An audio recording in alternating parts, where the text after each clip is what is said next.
नेपाल मजदुर किसान पार्टीको 2079 सालको निर्वाचनका जनताका बीचमा मतदाताका बीचमा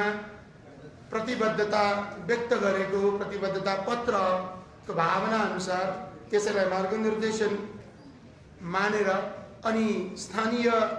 अग्रज व्यक्तित्वहरूका राय सुझावहरूलाई समेटेर आगामी आर्थिक वर्ष 2083-84 का लागि नीति तथा कार्यक्रम र बजेट पेश गर्ने नगर सभासद मित्रहरूबीच छलफल गरेर पास गर्ने यो कार्यादेश बमोजिम हामी यो नगर सभा बस्दैछौँ।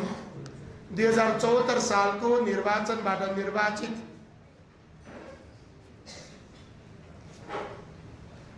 नगर सभासदका हिसाबबाट यो नगर सभा